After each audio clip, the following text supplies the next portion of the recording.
Hi everyone, Greg Johnson from Arms and Armor and the Oakshott Institute, here to talk to you about one of the products we make at Arms and Armor. We call it the Burgundian Poleaxe. It's a piece based on A925 in the Wallace collection, and that is a poleaxe, probably French in origin, dates probably to about 1430 or so, and is a real nice piece. It's a kind of an elegant looking weapon and is one that when it gets in your hand it feels really good. The axe itself has a head that we've made from a mold that we took off the original. It's got a crescent shaped blade on the forehead and 4 pyramidal back spikes. It's a large back stub that is split in the forging process that would create these kind of 4 back spikes like this, and is mounted with a very long top spike on there. This piece is designed to be a very effective nightly weapon, armored combat. The original has a fore and an aft langet as well. We do the 2 side langets on the production piece.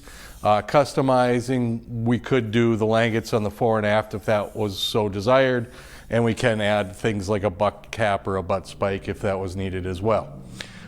This particular piece is designed with an ash haft. It's pretty solid in the hand, and you can really get some action out of the weapon itself. It's right about 6 foot tall, the total piece, and is a very nice sized weapon. It's got not too heavy. You can carry it around all day at an event or something, or if you are actually using it in combat in the context of training and moving around, it moves very, very well.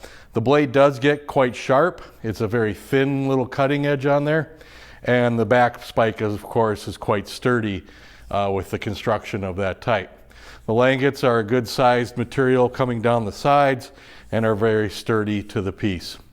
This whole piece is designed, as we said, from a mold that we took of the head on the originals when we were working with the Wallace collection.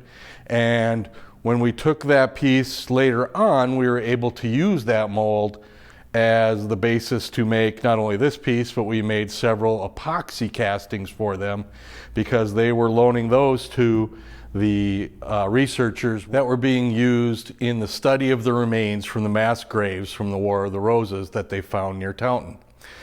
This particular piece was one that we sent them, and they used it to match up to forensic evidence from the skeletal remains they found to accent and show certain types of weapons that would have been used at that battle, and the result of those being used there, the damage to the skeletons itself. And this was all collected up in a very good book called Blood Red Roses. It's recently come out in a 2nd edition, I think even, and is an excellent source for combat effectiveness of that period of time.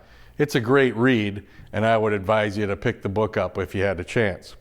So this particular weapon is one that we really like making. We really enjoy the feel of it. It's been quite popular lately, so if you're interested in a piece that is a poleaxe from that mid 15th century period, this is an excellent choice, the Burgundian Poleaxe.